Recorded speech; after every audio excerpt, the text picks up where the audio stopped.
Yo, what's going on, everyone? Holy shit. It's just podcast me today. You want to know something really funny? Something hilarious?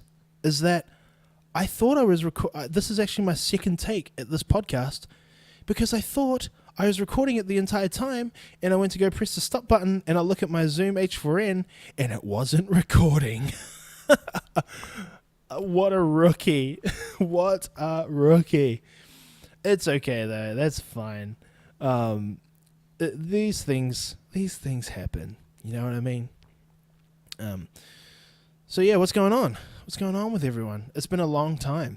It's been a long time since I've done a podcast by myself. So I thought I'd just do like a really quick 20 to 30 minute show, just talking about stuff that's going on and with me or training and all that kind of jazz. So recently, Megan has taken up the offer to fight in Pittsburgh, Pennsylvania, one more time. And she's training for that at the moment.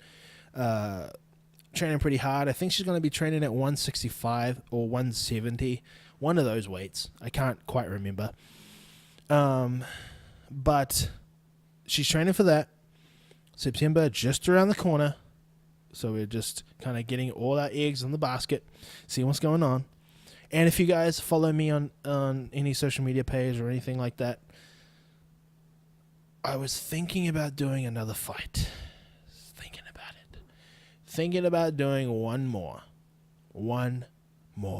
fight. Because why not? I mean, why not? You know what I mean? Here in America, the novice fights are a little different. You know what I mean? This one's going to be the first glorified one.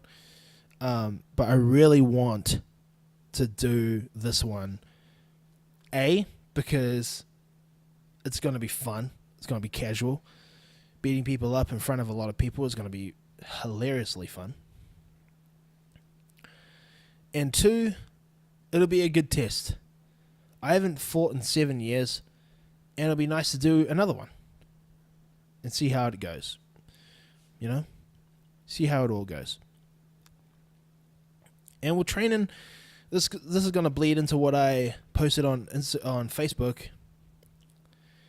And with sparring. So Megan was sparring. And she got hit with an oblique kick. And real fucking quick. Look, sorry for the non-fighting fans. You guys are going to probably shut off at this point. But if you are fighting fans and you are listening, look, don't do that bullshit. For non-fight fans, oblique kicks are basically a kick just above the kneecap, and it's encouraging your knee to bend the way it's not meant to bend. So to blow out all those tendons just behind, the back of the knee, all those tendons, all those muscles, to blow that out. And people, dumb people are doing it during sparring. And like I put it on Facebook, and it got, it was well received. And then one of my good friends, he said, if people tap it, and I'm like, don't even fucking tap it. You shouldn't even be thinking about doing it. It just takes one motion of moving in or moving to the side, and then that other person throwing that oblique kick, boom, fucking done. You're done. Not just for the night. You're fucking done. Well done. Good luck on trying to rehab that motherfucker, because that ain't going to go well at all. Rehabbing is going to fucking suck so bad. And I've always said this, but I've never posted it on Facebook until that other time, is that learn fundamentals first. Please learn fundamentals first. Learn how to throw a jab. Learn how to throw a fucking right hand, right kick, left kick. Learn the fundamentals first and fucking just keep drilling it. I've sparred with so many people who have like thrown 1,000 spinning back kicks and spinning back fists and cartwheel kicks, but yet they don't know how to string a fucking combination together. And when I'm sparring with anyone, when anyone does spinning back kicks, most of the time they're going to be so fucking slow, because I've seen someone in the MMA world do it on TV, and it's kind of like monkey see, monkey do. I'm going to do a McFlangle kick, and it's going to be awesome. But in my head, when I see people doing spinning back kicks, there are two things that I notice. Your front foot's going to pivot, and you're going to spin around. I see your entire body spinning before you think about spinning. And that's not me being cocky, because they don't drill it enough, and they do it so fucking slow that when people do it, it's exactly like catching a push kick and you fucking trip them. It's as easy as that. And it sounds easy, it sounds whatever. But I don't give a fuck. I can see it coming a mile away. And when people start moving and start grooving around, I'm like, all that movement, unnecessary energy being used right now for no reason at all. So I'm just going to stand here and I'm just going to look at what you're going to throw, because I can see it coming a mile away. And so because I want to fight again, I have a very strong feeling I don't give a fuck who it is, that the person who I'm going to fight is going to do that. Because that's what I've noticed here in Austin, Texas. People love McFlangles. People love the McFlangies. The McFlanangelos. But you know what? That's okay. Whoever this guy is, I don't want to say it, but I'm going to say it. I'm going to fucking KO him. No, I won't. I don't know. I hate saying that stuff because you don't fucking know. Can you predict the future? You don't know if you're going to KO him. It's just like when fighters get interviewed and they say, I've been training the hardest I've ever trained. Like, how do you know or when fighters say, I guarantee my opponent hasn't been training as hard as I can. Really, motherfucker? Have you been watching them? Have you got cameras up in their house? If you do, I'm going to call the cops because that's creepy. Like, how do you know? How do you know that this guy hasn't been training as hard as you? He probably has, just as hard. He's probably training. I remember when Joe Rogan would say that he trained at like 2 a.m. because he knew that his opponent was sleeping. So how do you know that your opponent's not doing that? When you're sleeping at like 3 a.m., how do you know that he's not up training, getting some extra reps in when you're being a dummy and sleeping? You know what I mean? Like, it's like, how do you know? You can't predict the future.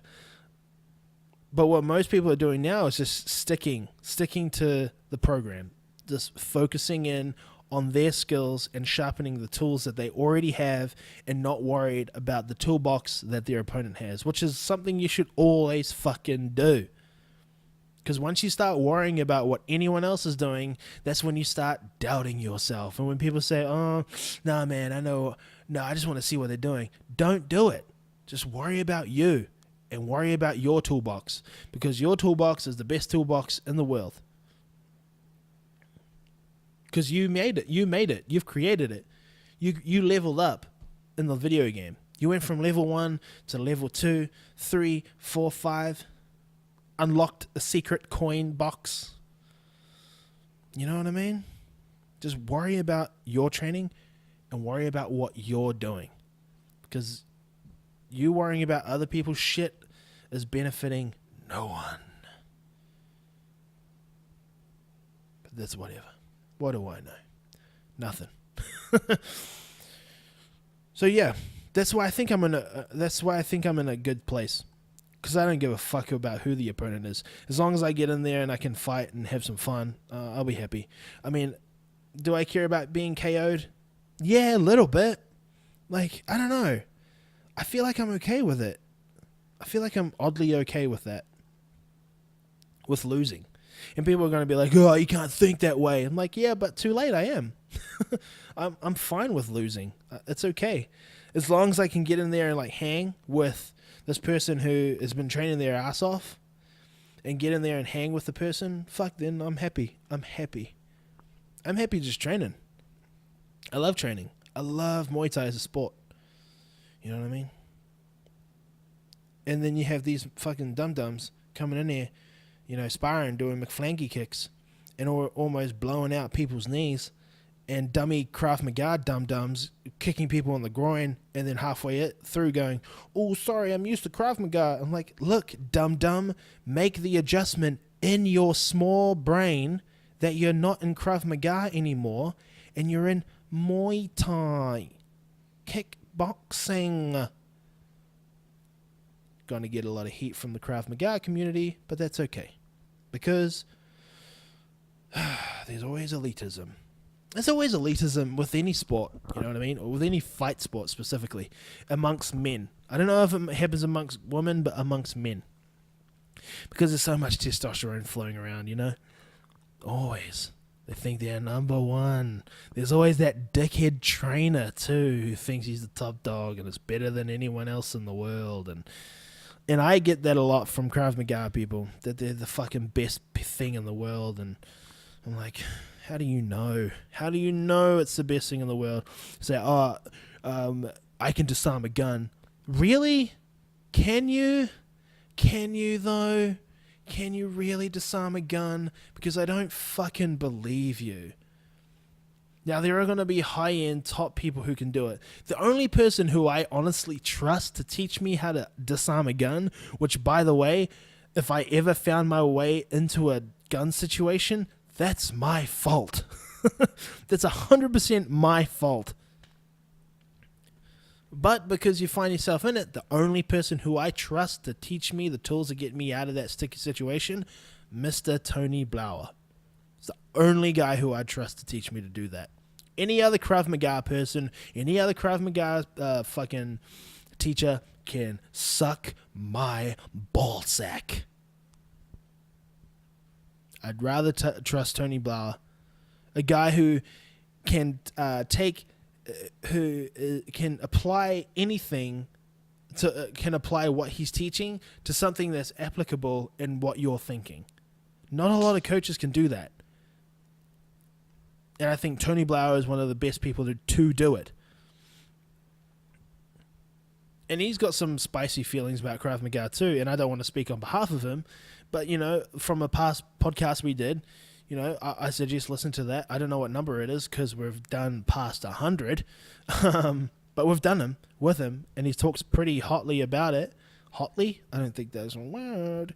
About Krav Maga. And I was surprised because I didn't think he thought the same, but we were thinking the same, in the same bucket. Yeah, but that's the thing. Oh yeah, and we got a new puppy. We got a new puppy, guys. Her name is Pepper. We named her Carver, but then realized basic people in America don't know how to pronounce Carver or any other ethnical name. I have to dumb down like where I'm from, like what nationality I am, because I say New Zealand and people are like, but where are you really from? I'm like, New Zealand. I was born there. But anyway, when I say Samoan, so the when you say Samoa or Samoan, when I say it properly, which is how I'm saying it now, Samoans or Samoans. One lady in Pittsburgh said, "Where in Mexico is that?" And I said, "It's not in Mexico, you stupid piece of shit. It's Samoa."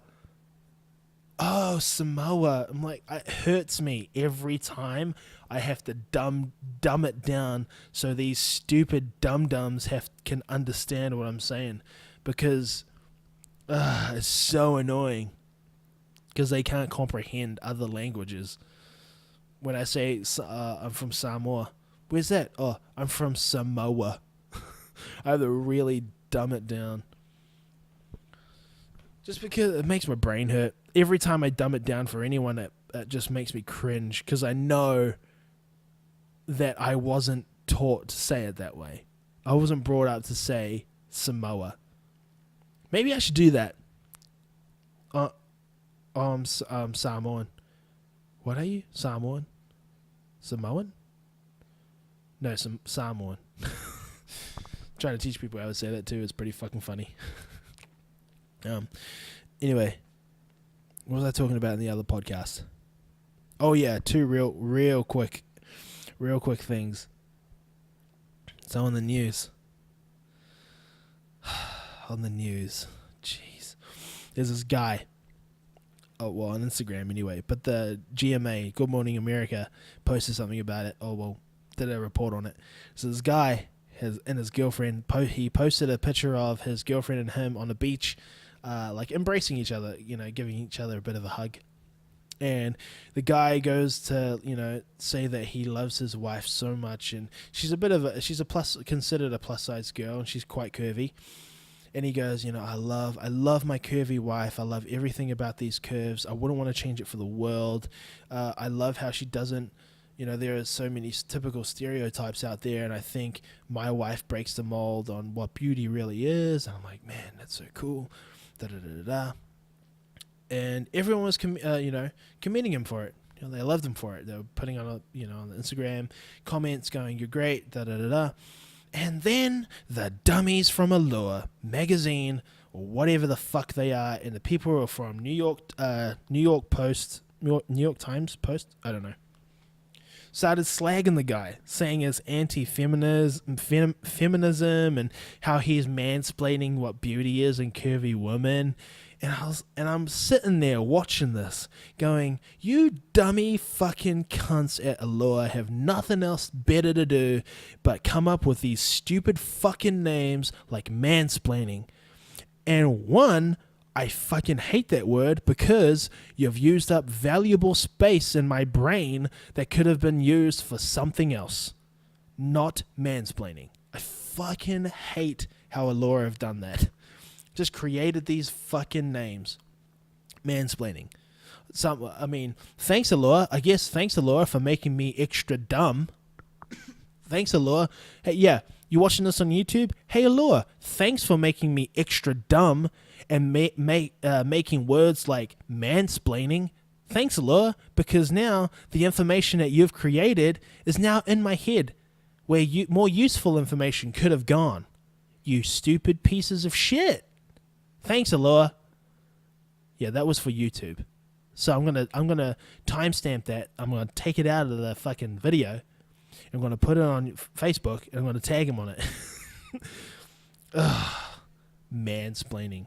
Fucking the guy can't even say how much he loves his wife without some arsehole going on there going, "Oh fuck, you're not even, this should be going, without saying, you're trying to distort what real beauty is." I'm like, is he though? Or is he trying to say how much he loves his fucking wife? You know what I mean?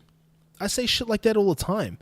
And if people are probably too cowardly to correct me to my face, that's probably the thing.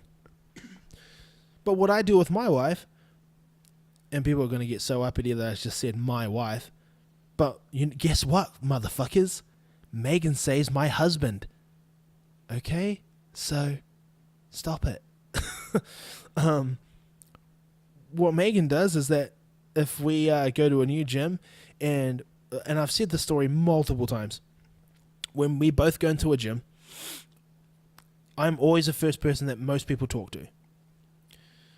CrossFit gym, Muay Thai gym, any gym. I'm always the first person that they talk to. Why? Because I'm a 265 Samoan man, brown, with an accent. And I look athletic. My wife, 175 pound, white, non-athletic looking. And that's it. No one gives it a time of day.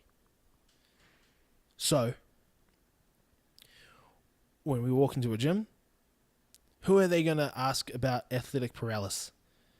They're definitely going to go with me first. And that fucking breaks my heart. Why? Because my wife was a person who taught me everything there was to do about CrossFit. She taught me how to lift. She taught me how to row. She taught me what CrossFit was and the workout methodology. She taught me everything. Yet these Dumdums always come up to me and say, "How long have you been doing CrossFit?" Or, "How do you lift?" I don't know shit. Most of the time I've tried to be really nice, but now I'm just rude and say, "I don't know. My wife taught me everything I know. Talk to her." She has more knowledge in that brain than I do. And I've got onset early this is going to actually be my point when I remember the word. I've got early onset oh fuck, what's the word? It's not amnesia. It's Alzheimer's. I've got early onset Alzheimer's. All right. Now I just forgot what the fucking topic I was talking about. I'm always worried about that if I've got Alzheimer's from just fighting or getting too many knocks to the head from sparring. I'm always worried about that. I forget things all the time. Megan brought it up one day, and she said she wants me to go see a brain doctor, which is fair enough because I should. But I was sitting there going, oh shit, maybe I should. I've got 3 missing teeth, the possibility of early onset Alzheimer's. Fuck, I would hate to forget everything about what I've done in my life. I want to remember key things. Everything else I'll be happy with forgetting. Honestly. There's like a couple of key things that I want to remember. Oh, I want to remember my childhood with growing up as a kid. I want to remember my mother and how she was as a person. My nana as well, how she was as a person. Family, Ricky and Robbie, my uncle. House where I grew up. That's a lot. That is a lot, isn't it?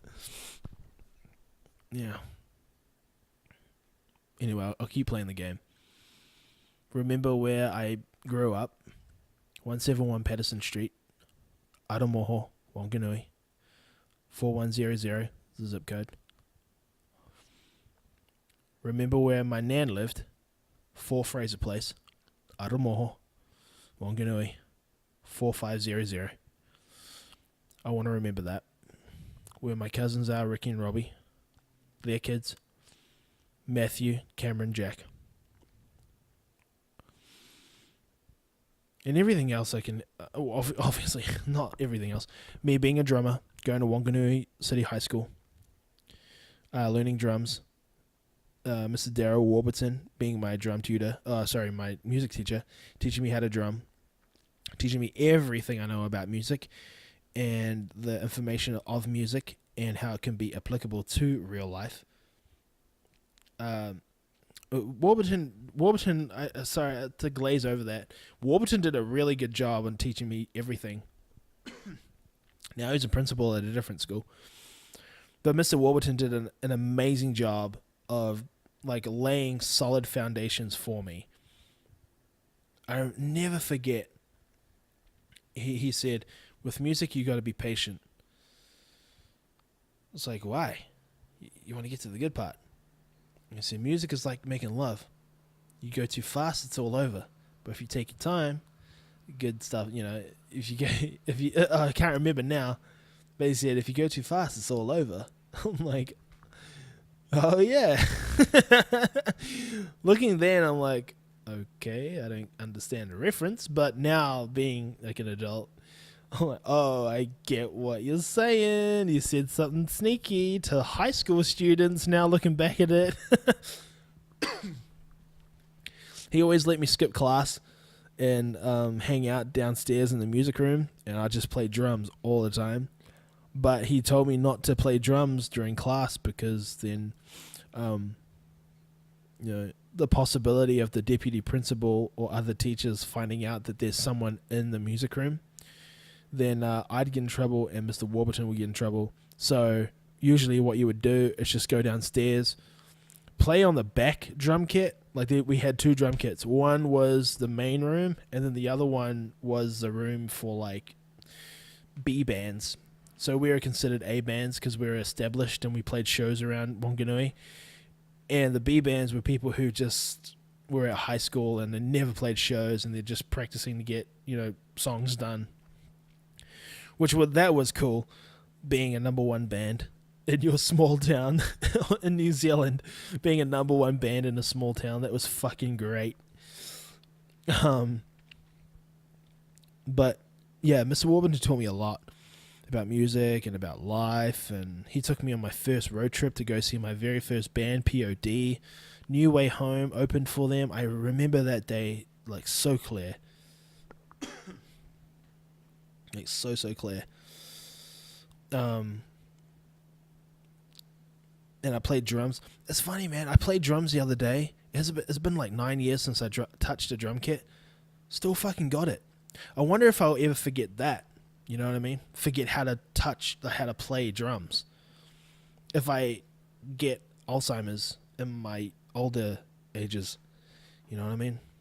Like, will I ever forget will I ever forget how to play drums? Like kick, snare, kick, snare, kick, snare, kick, snare. But I played drums the other day. It was fucking fun as shit, man. I loved it. I had the best fun. The most fun I've ever had was the most fun I've ever had seeing Backstreet Boys play live. No, sorry, scratch that. Go and see WWE Raw live for the first time. Never been to a wrestling show before. Seeing that live. Backstreet Boys live. And seeing Converge live. Favorite memory. Oh, I guess I should say wedding day. But I don't know. I knew I was going to marry this woman. Megan's always going to be number one. Every day is a fucking amazing day when you wake up and you're breathing and you have your wife next to you in bed. That's a fucking awesome day. It's the best day in the world. But yeah. But speaking of marriage, I found my wife the most original way possible amongst friends. Not the TV show, like just friends. You know, it was a gym setting. Some people go on reality shows like the fucking Bachelorette or the Bachelor. Bachelor.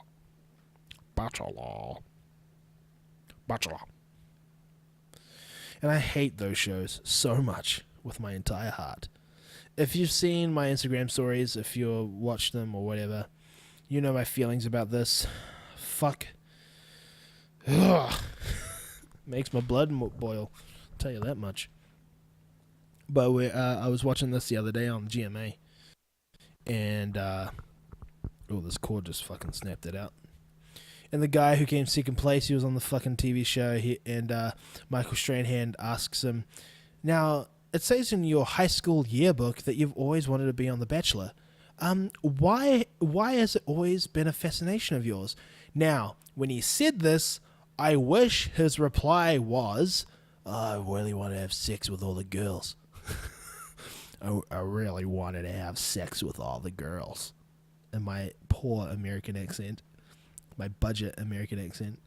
Rent-a-actor American accent. I wish his answer was that. But he did a cop-out move and he said, I saw this, he started stumbling because I think every guy in the entire fucking world knew why he wanted to be on the show. Because come on.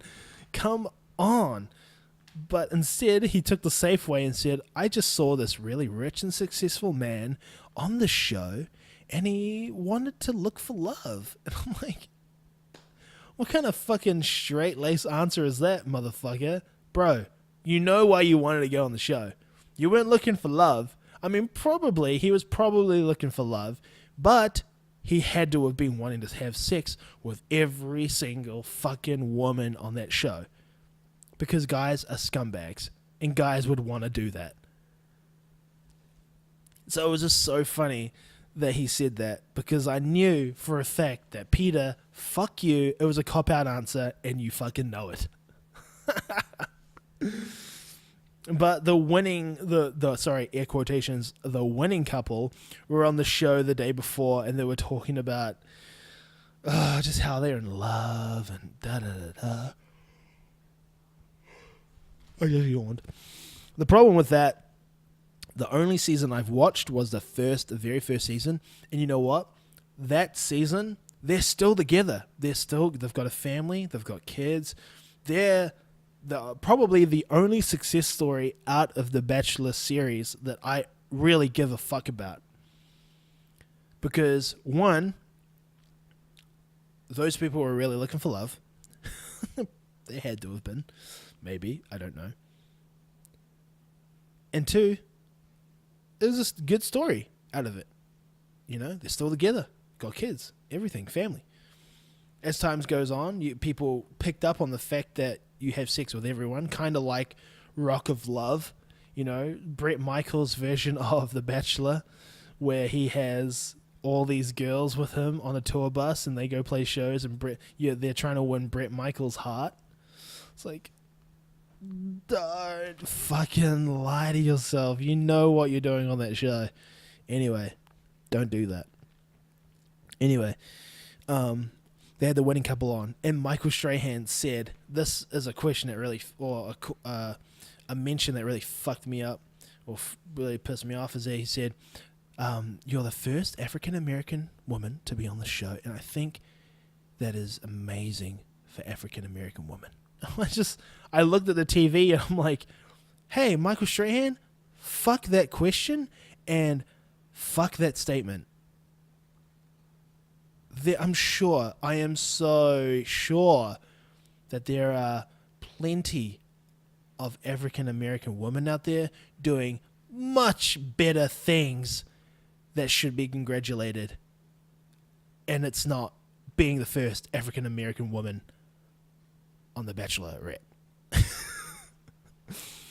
I mean, and again, this is, and what I'm saying this is that it's not a dig at the girl, because I don't know the girl. I'm sure the girl is great, and I'm sure the guy is great, but I'm just saying it to Michael Strahan's statement, is that, he was saying this is just jumps, leaps, and bounds. I'm like, no, it doesn't, man. It doesn't.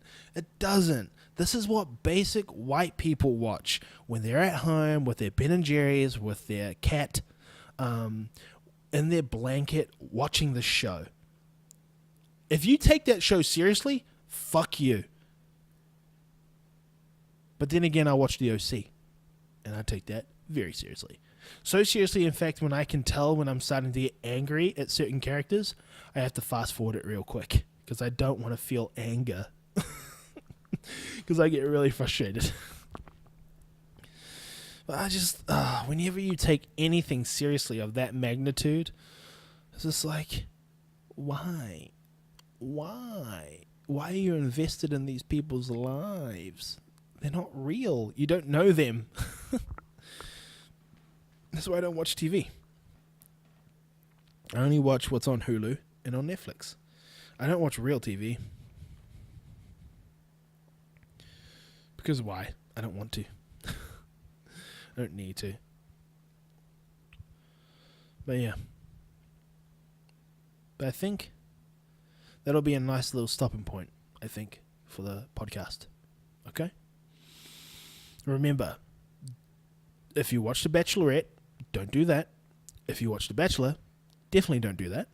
When you're sparring with your friends at training at Muay Thai and you go too hard, be sure to be ready that your opponent's going to come back even harder. And if you're doing oblique kicks and you're willing to injure your training partner, don't do that. Don't do that, because that's bad. Okay? We'll end it there. Okay. I love you guys. I'm out. Goodbye.